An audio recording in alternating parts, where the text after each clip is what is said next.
What's up guys, this is Miasin, and since 2024 just concluded, I figured, you know what, might as well make a video on the 50 best cards that we got in 2024 and try to figure out which ones are still good in 2025 and the ones that maybe fell off a little bit and the ones that never really got to shine. So I'm gonna be making a tier list on these 50 beautiful cards and also engines and decks, etc. So yeah, I'm gonna be covering a lot here. Before we go any further, it's really important to smash the like and the subscribe button. Of course, you already know it. And also a huge shout out to my sponsors, Team Inspire as well as Dueling.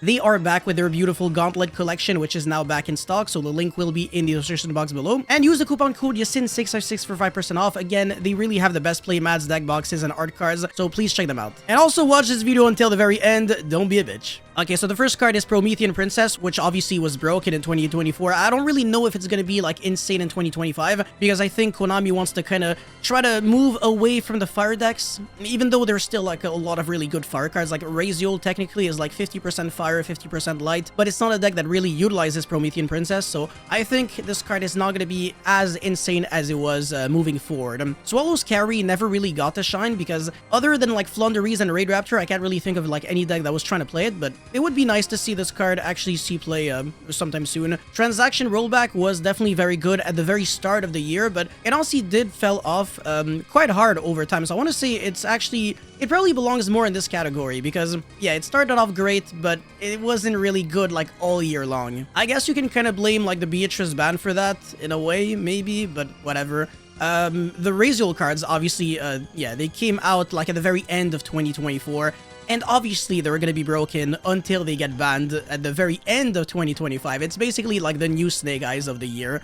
The Mirror Magic of the Ice Bearer, I guess you can say, like the engine for Sprite, or the whole deck. It didn't really get to shine too much, so it's probably going to be here. Dragon Master Magia is actually very interesting because, I mean, when it came out, there was really no reason to even consider the card. It wasn't really playable in anything, but now the Blue Eyes deck can actually summon this card realistically, but it's not even trying to do that. Like, the most competitively viable version of Blue Eyes is Primite Blue Eyes, and it's not trying to fusion summon this card at all, because there's a lot of brigs that you kind of need to play in order to summon this card. You need the Ultimate Fusion or something, you need Master with Eyes of Blue, Dragon's Ravine and stuff like that, or the Gateway of Chaos. It's just a lot of like undesirable cards, and also the Ritual Monster. It's like not the best. I don't really think this card's going to be that great in 2025. With that being said, you can still play like Blue Eyes and Magia Turbo in a regional or YCS and still do relatively well, just because the Blue Eyes deck itself is so incredibly good that you have a lot of wiggle room. You can kind of do whatever you want, and it still might work just fine.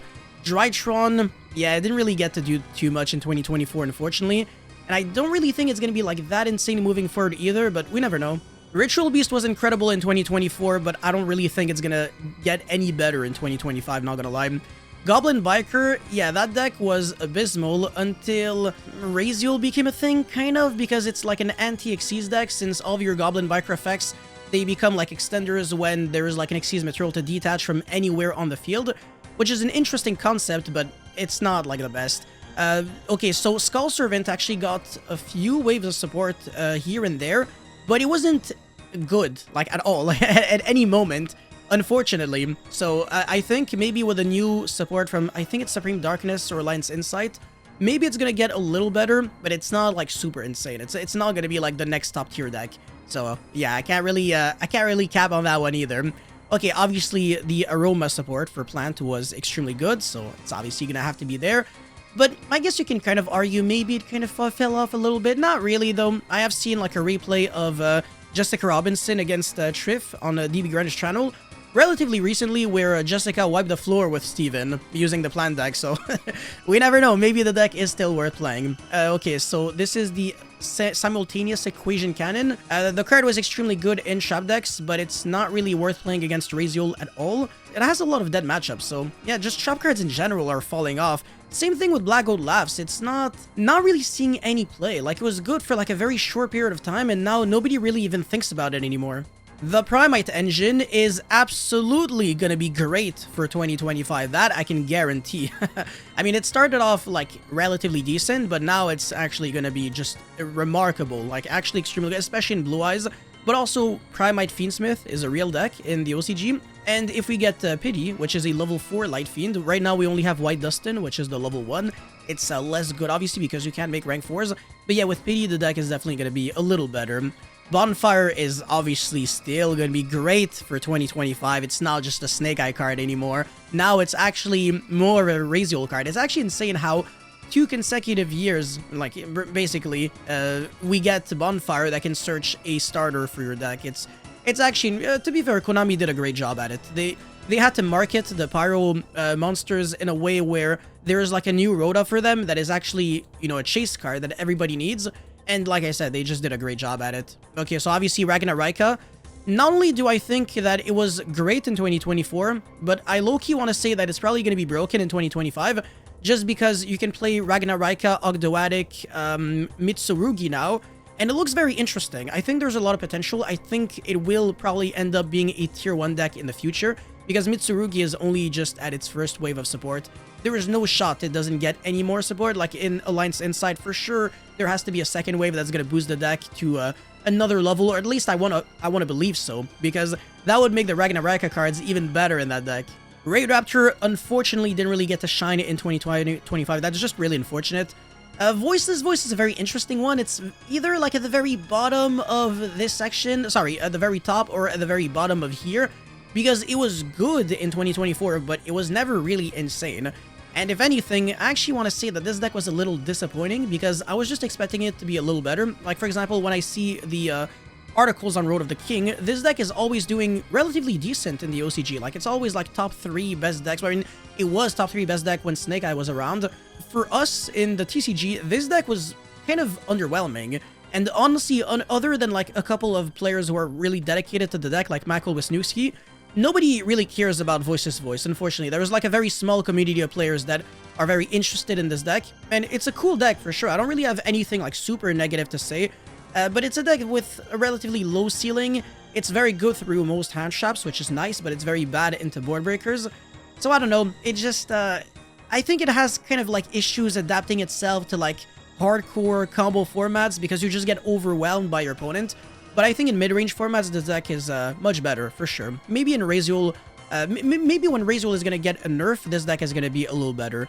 Okay, Goatee definitely didn't get to shine yet, so that's just unfortunate, but the new support that we got, I think it was Rage of the Abyss, no, maybe the set before, it was good. It's just that nobody even considered, like, trying the deck out. Like, I think I saw, like, Runic Goatee.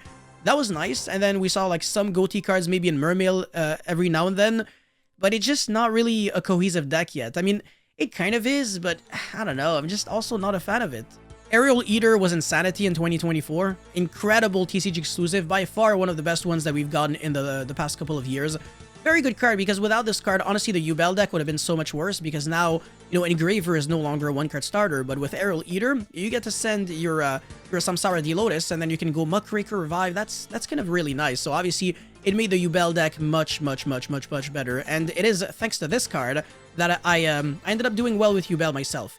Okay, the Millennium Engine, I think, was extremely good in 2024. I might actually put it here. Like, I think it might actually be still great, like, insane, actually, in 2025. Right now, like, you can't really do anything super interesting with the Millennium cards, because we don't have Curious. But in the OCG, what they do is, with one Sengenjin, they can go into Curious, and then Curious is, like, full Orcus combo, obviously, right? You might have to play, like, some weird cards, like, obviously, the Shield. It doesn't do jack shit if you're not playing Exodia. If you are playing Exodia, obviously, it ends up being the same. You also gotta pay, like, 6,000 life points if you don't have like the Unk to reveal, which is very frustrating, because, you know, time has been called and now you're dead all of a sudden. So yeah, it's just it's an engine with a lot of pros and cons.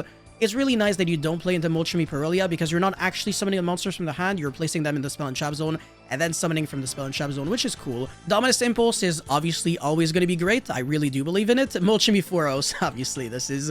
yeah, this card is never going to be bad. Absolutely never going to be bad. In before this video ages poorly, but I think most people can agree with me on the fact that staples especially age very well over the years. Like, even if like they have like their bad formats, it's just a matter of time before they become broken again. Like Droll Logboard, I've seen the card like not see play for like 5 years and then like see play again. Maybe not like for 5 years, but you get what I'm trying to say. Fire King, yeah, this is... nobody really cares about Fire King anymore. It was great in 2024, but it definitely did fell off, like for sure, but not as hard as Snake Eyes, because Fire King, you can argue, is still kind of playable. Okay, Memento is obviously still broken, and it was extremely good when it came out, like at full power, and it's still extremely good now. Mermail, I think it is also extremely broken. And I think if we get like a ban list that is similar to what the OCG got, where Abyss Dweller gets banned, Mermail is going to be even more broken because honestly, it doesn't really care about Raziel Detonator. As a matter of fact, you have a very easy out to it in the form of Passadra, the Rumbling Atlantean. It just bounces back the Detonator, so it's very easy for you to break the board. But it loses very hard to Abyss Dweller, so as long as Dweller is a thing, Mermail is maybe less worth playing. Okay, the Diabelzi Illusion cards, very good. I don't know if they're going to be like super broken in 2025, so I'm just going to put them here. The Shark cards, they didn't really get to shine yet. Like, obviously, yeah, sure, you can play them in, like, Raziel. So that's the reason why they're probably going to be, like, at the very top of this section. I think that they will eventually be worth playing, but maybe, like, as an engine, if, like, X Raziel gets limited and people just need more consistency cards in the deck, maybe. Right now, there's, like, no reason for me to really waste too much time, like, even talking about this engine or this deck, because as a deck, it's just not that great. It's not garbage either, though. Mimigol, also very interesting. It's not that it didn't get to shine, it's just that it didn't shine too much, you know? It's like, okay, sure, it's an alright TCG exclusive, but it's not on the same level as Mitsurugi, I want to say. White Forest was great in 2024. You can argue that it's actually going to be broken in 2025, just because of the new wave of support in Supreme Darkness. As a matter of fact, you know what? But the most popular version of White Forest that I do remember was White Forest Runic. The Arcane, the Evaporation Dragon is really cool. It wasn't really good in 2024, but I think it's going to be kind of nice when Dragon Maid is going to come out. There are some nice things that you can do with this. It's a cool engine overall. I guess if you want to call it an engine, if you play the Fusion Monster, which is a great card. Yubel, obviously, yeah, that was like literally one of the best decks of 2024, the second best deck arguably after Snake Eyes. It's no longer worth playing. I mean, it didn't really fell off as much as like Snake Eyes, for example. Again, I keep saying Snake Eyes, but Fire King fell off quite hard. Yubel as well. Snake Eyes even harder than everyone else. Okay, the Arms of Gen X Return 0 is the only good Gen X card from 2024. Everything else was garbage. I don't really think that this card is going to be seeing too much play either, unfortunately. Metaltronius was broken in 2024. Probably will still be the case for 2025. Incredible card, for sure. The Azamina Engine, it was insane in, like, last year, but now, honestly, it's not really worth playing anymore. It's not like it fell off, like, super hard, though. You can still play it in, like, some decks. Like, even in Christian, for example, Azamina is okay. It's not great, but it's alright. So that's the reason why it's not like in 2024 where you could say, like, it's actually unfair. Fiendsmith Engine is insanity, like, completely cracked. Obviously, it's gonna remain broken until it gets banned. There's no way this deck is, like, naturally gonna fall off. There is absolutely no shot. This engine is very difficult to power creep, just because every single card in the engine, other than Fiendsmith and Paradise, is a one-card starter. That's incredible. Even the worst cards, like Lacrima, or I guess... No, sorry, Lacrima is actually a decent card, but I meant, like, Fabled Luri is still a good card to normal summon. The Melodious Engine, obviously insane. Arguably, you can say that it's still gonna be mega broken as a splashable engine, like Ostinado. Is still gonna be worth playing in a bunch of decks in 2025 for sure. Malice, yeah, obviously it's in the same category as Raziel. It came out at the very end of the year, so obviously it's gonna be good for a while. Code of Soul... the card didn't shine in 2024, or I mean, it barely did, but it's probably going to be getting a little better over time, because in Alliance Insight, the Malice deck is going to be getting some Agnister support, which might turn the deck into more of a hardcore combo deck, and because of that, maybe you might start looking into nice Cyrus extenders, and Code of Soul is definitely one of those ones, but it's not like a super great card to play right now. It's not even needed in Malice. As a matter of fact, most deck lists are not playing Code of Soul, at least from what I have seen. Maybe I'm wrong, but whatever. The Centurion support was also incredibly good in 2024, for sure. I don't really think it's going to be, like, a great deck for this year, though. Moon of the Close Sky, obviously very comparable to, like, the Fiendsmith Engine. You can say that it's pretty much the Fiendsmith Engine. Like, nobody's really playing Moon of the Close Sky without Engraver. I mean, I guess some people are, because you can still make, like, an Underworld Goddess using a bunch of monsters. It's obviously a great card. Snake Eyes, yeah, okay, yeah, that fell off, like, mega hard. It's, like, absolute dog shit now. It's such a bad deck. Gimmick Puppet also kind of fell off, like, really hard. It's not really worth playing anymore, unfortunately. Necrocore Princess, again, same thing as Aerial Eater. The only difference is that this is actually still broken, just because, obviously, it's involved in the Fiendsmith engine generically, whereas Aerial Eater, it's only really good in practically nothing, like, maybe Memento? I don't know, like, Yubel still, but...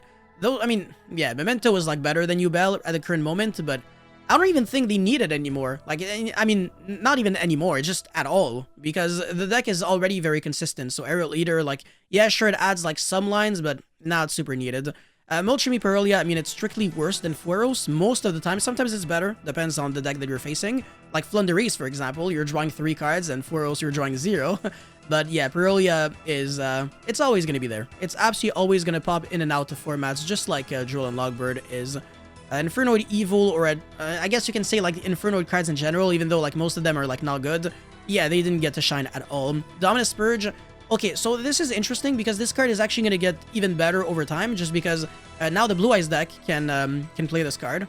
Dominus Impulse was very generic, but this is finally going to start seeing play in more decks, like the Fiendspit decks, like the Primate decks, etc. They don't play any Dark, Water, and Fire monsters except for like hand traps, obviously. So yeah, being able to play Dominus Purge and negate Duo Drive is very, very, very nice. The Silhouette Rabbit was incredible for 2024. I'm not sure if it's gonna keep being broken in 2025. Maybe. Yeah, I'm not against the idea, for sure. Varudras was also such a good freaking like boss monster, like a rank 10 exceeds generic. Such an insane effect, but I don't really think of like any level 10 turbo deck other than like Ryugi, which is dog shit, that's going to be played this year. I don't really think so, so it shouldn't really belong in this category. And finally, we have Tenpai Dragon, which is not only still broken, I mean, it was broken all year long, pretty much, in 2024, and it is going to remain one of the best decks for sure in 2025. This is like an absurdly powerful deck, especially if you know what it can do, like in the OCG, and also in the TCG, obviously. I mean, we both play like the same engine, the Sky Striker cards.